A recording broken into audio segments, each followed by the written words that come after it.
Good morning and happy Thursday. Happy Three Things Thursday from the Woody Hayes Athletic Center, bright and early. He is Jeremy Birmingham. I am Austin Ward, just 2 days away from the first round playoff game in the Horseshoe. Are you feeling the juice, feeling the buzz? I'm starting to get there after being around the Woody a couple days this week. You can sense that there's some confidence. There's some good buzz amongst the guys we've seen in the hallways, and players seem confident. Coaches seem confident. They seem to be loose, and I don't know that you can ask for anything else, honestly. I mean, you know you're going to go into a game against a really good team, and if that doesn't get you ready to go, what does? How does a week like this, I don't think I've ever asked you this, a playoff game, an Ohio State playoff game, as it gets closer to kickoff, 48 hours away, how does it compare to Michigan week for you? It doesn't. Michigan is such a visceral dislike of that program and the state and the people and the helmets and the colors and the sounds and the smells and the arrogance and everything else that comes with Michigan football, that's a slow burn over 365 days. And so like those last couple days are almost like exhaustion of saying, oh my God, I can't believe this feels like this shouldn't be the potential end of the season, number one, which is crazy because it feels like the season started 3 weeks ago. But no, this is different because you have to attack this game knowing that Michigan doesn't matter right now. Like, that game still hurts a lot of people in this building. It still hurts a lot of people watching the show. It still hurts a lot of people who are saying we suck on Twitter or whatever. Like, it still hurts, but you cannot, Will Howard said it on Monday, like, you cannot let that game beat you twice.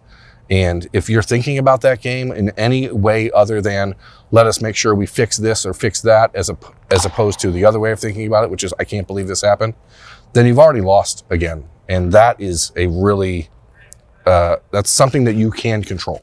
Like in football and sports, we always talk about control the controllables. Like how you react is something you control. And so Ohio State has every opportunity to, it's not going to cover the scars that game will leave, but if you can rip the Band-Aid off and move forward, that's what this is about. So it's not the same because Tennessee, Ohio State's played them twice. Now, I understand people not liking Tennessee. Some people have their personal reasons to not be a fan of what Knoxville is about other than living there, which I know you loved. Yep. But could have done without the rest. The facts are, this is a football game. This is not a way of life, and for this Saturday. So it is different. Okay. You said that it feels like the season started 3 weeks ago. The last 3 weeks have felt like 3 years to me. I am exhausted, and I'm really ready to see this game. Yeah. I'm excited for the matchup. I'm excited for the opportunity. I've been saying that. After you got past the first week, the fog of war coming out of that loss, it still has felt like build up to bowl games are always a little bit monotonous, but this one, just because there has been so much uncertainty, unrest, anxiety, anger, all the emotions that every single person is feeling, that they're different for everybody. And I understand all of them and where they come from, but like hearing everything across the spectrum and then trying to channel that into what's next has been, I think, exhausting. It's just weird because if you remember, we were doing snap judgments after the end of the Penn State game, and we're like, the Buckeyes may have 8 games left. Yeah. And now there's maybe 3.5 hours left of the season. So or there's 4 games left. Right. So it does feel like a little uncertain. It's weird. Like I was talking to my wife and like I can't believe Christmas is next week. And I don't feel like the season's even really begun. Yeah. Because if things go the way that they can go and Ohio State puts together the performances that they can put together, like they have everything capable of making this run. And this season could last another month. And instead of like waiting 1 month to play one game, we could have 3 more after this. So it's interesting. The path for Ohio State is certainly not easy.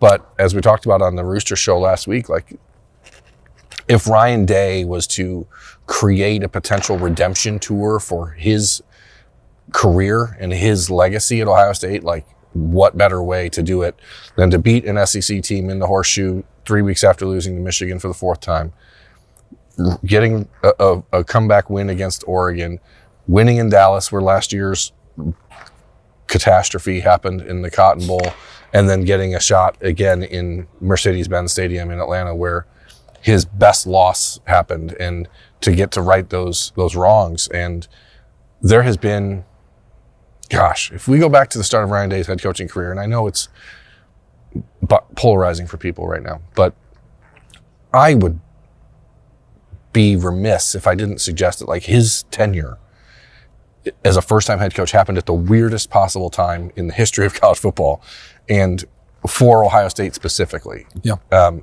And I hate that people will judge his entire career based on the Michigan games, because I think that there is context necessary. But boy, if you can find a way to convince these guys behind these walls that it's worth fighting for, and you pull this off, like, then it's one of the greatest, I mean, that is what it says right over comeback stories in college sports history, honestly. It does say fight. All right, thing number one.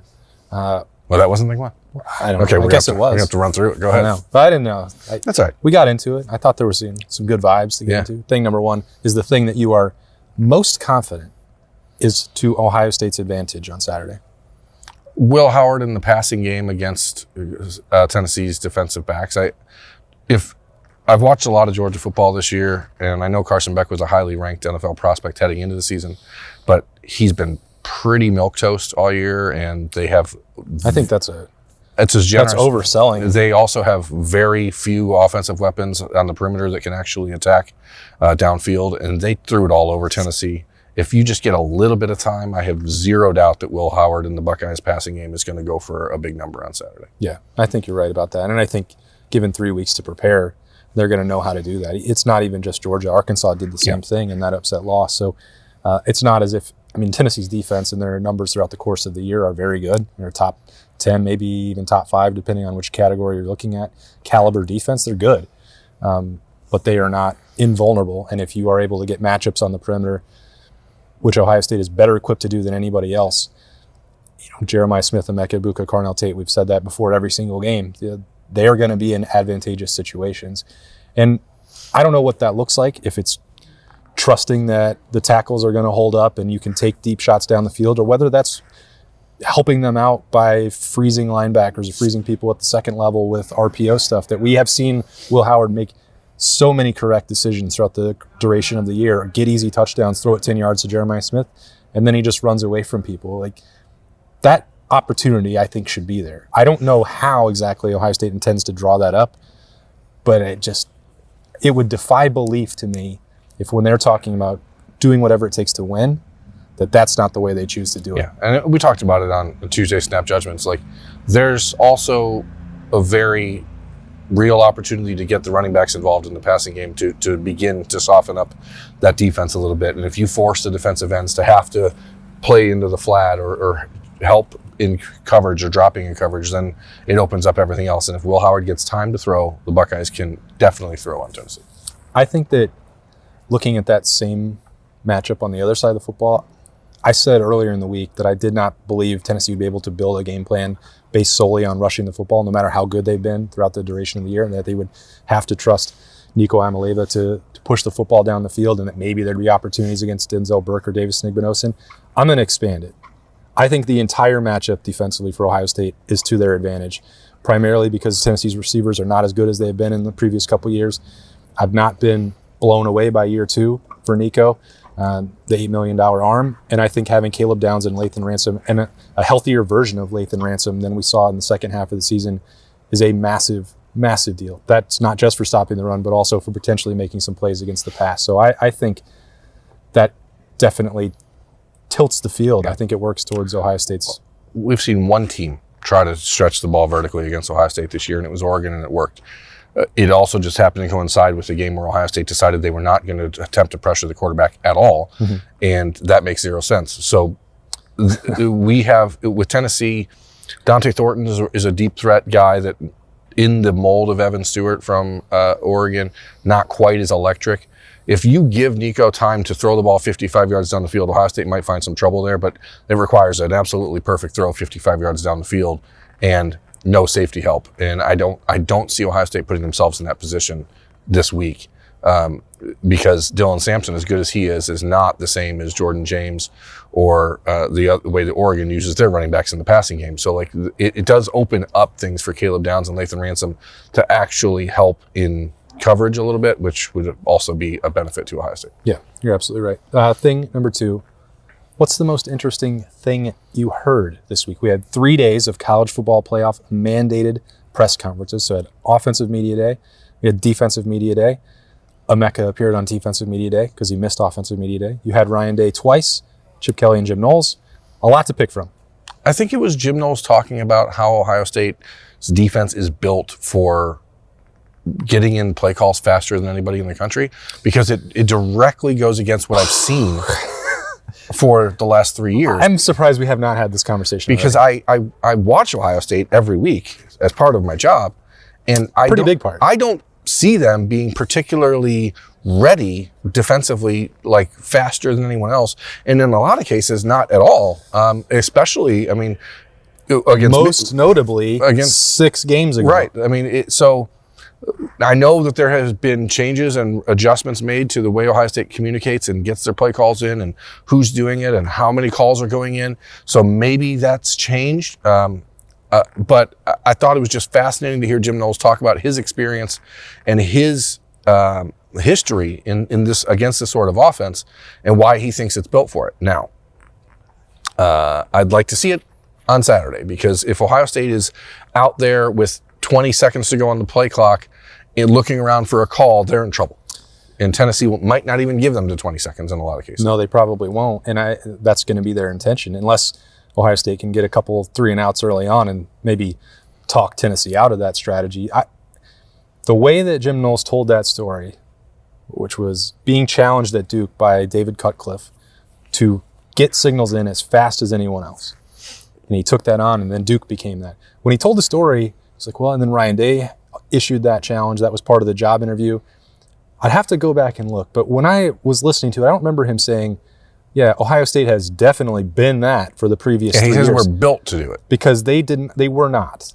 And the biggest change that they made was that it appeared, and everything we understand, is that the different levels of the defense were receiving different calls. And if you watch the Oregon game, the number of snaps, including the touchdown, multiple of the touchdowns in the first half, had the linebackers looking to the sideline, then the defensive line not even remotely set at all. So it wasn't even just like we have talked about secondary coverage not necessarily matching up with fronts in the previous couple years, and disconnect between coaching staff, this, that, and the other thing.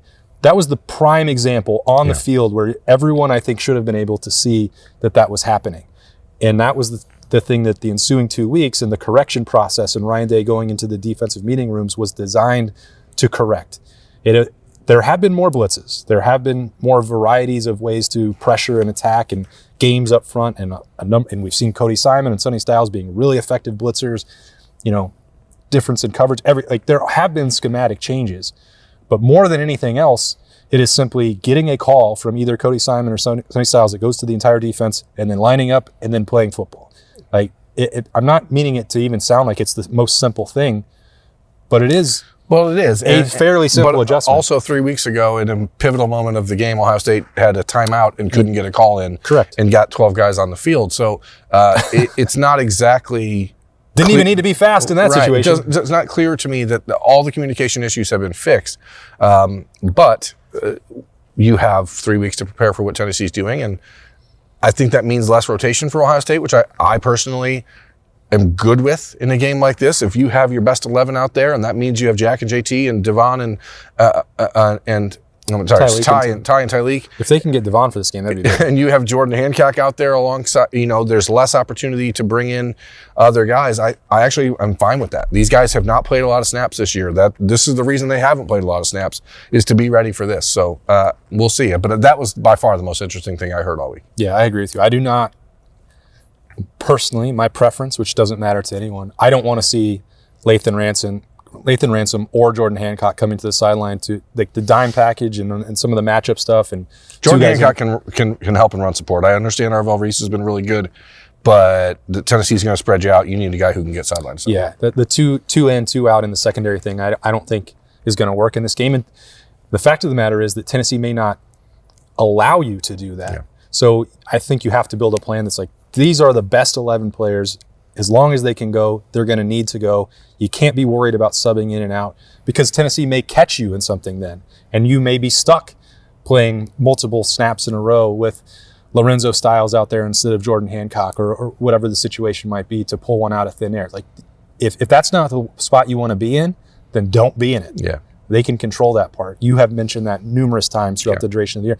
Dictate to the opponent. Don't let them dictate to you. And we've seen Ohio State come out on the wrong side of that too often, I think, over the previous couple of years. So I agree with you. Thing number 2 was the Jim Knowles press conference, which I didn't think would be the case because we hadn't heard from Chip Kelly since the loss to Michigan. It really didn't hear from him a ton in the second half of the year. So I thought, given what Ohio State needed to get accomplished offensively on Saturday, that would be the day that resonated the most, but it wasn't. And I do think it is going back to this notion that Ohio State's defense is really going to be the differentiating factor in a national title run. Has to be. Okay, thing number 3. What do you believe the atmosphere is actually going to be like on Saturday?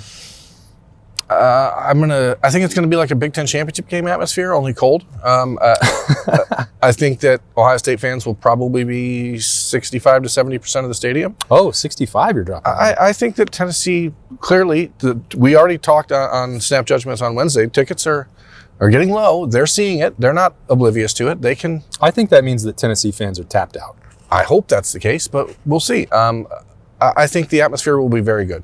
It's going to be cold, obviously, but it's supposed to be dry. It's not supposed to be windy. It's supposed to just be a cold Ohio night. Should be clear. Should be able to see the stars. You got the Ohio State folks, the facilities folks have been dropping hints about light shows and doing the stadium light things red and black and whatever. I think that's stupid, especially folks, you don't understand. If you're on the field taking photos and Ohio State scores a touchdown, I'm trying to get a good picture. And what happens when they change the lighting 37 times in 10 seconds is my pictures are screwed. So I think it's dumb, but I understand why people are going to want it. Are the color rush jerseys going to affect your pictures? Yeah.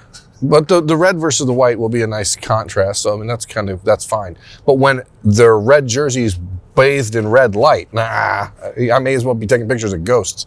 But that doesn't matter. What does matter is that the people who are on the fence about Ryan Day and whether or not Ohio State can right the ship, like, you do play a role. You do have an impact. You can actually help just as much as you can actually hurt by being on your hands. If you want to be loud and you want to impact the game, you have an opportunity to do it. And so I think people are going to rise up to it. I think Buckeyes fans are hurting, but it's like when you have family, man, it's fine if you pick on each other. The minute someone else comes in and starts throwing shots at your brother or sister, then all of a sudden you back up, you buck up and you have their back. And I expect Ohio Stadium to be rocking on Saturday. I really do.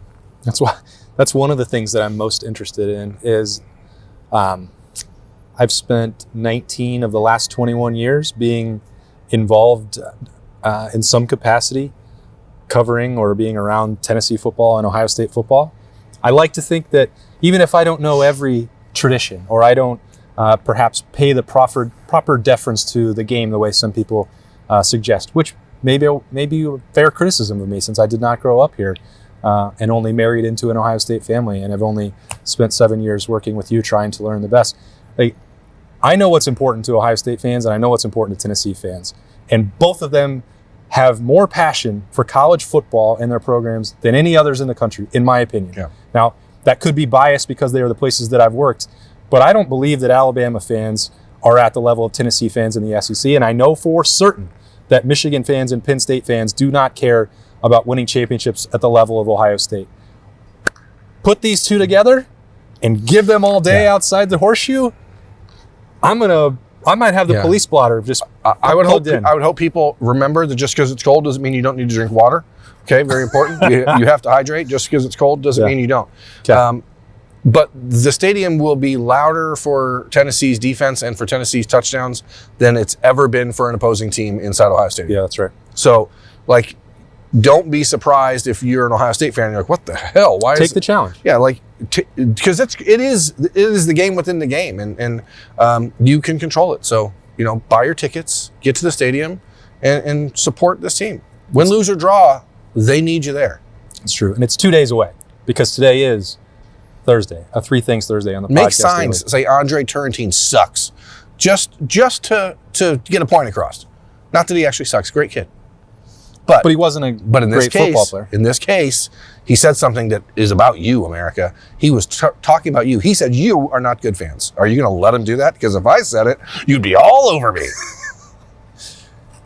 Again, 2 days to get ready for Saturday night in the Horseshoe. Clearly, we're excited, and we've just got a little bit more to go before we get to kickoff. We've got a playoff kickoff. I know that's going to be a spicy conversation at the Fairway Columbus. That's later tonight. 7 o'clock, we will be starting to record there. We'll have bold predictions. They'll be back. I don't really know what's going to come out in that show, but it's going to be entertaining, or at least we're going to try to make it that way on a Freaky Friday. Everything building up to kickoff, we're pumped. And like I said, I'm ready to get the conversation out of the way and get to covering a football game. And I know Berm is too. For Berm, I'm Austin. Thanks for joining us on the Podcast Daily. We'll see you later.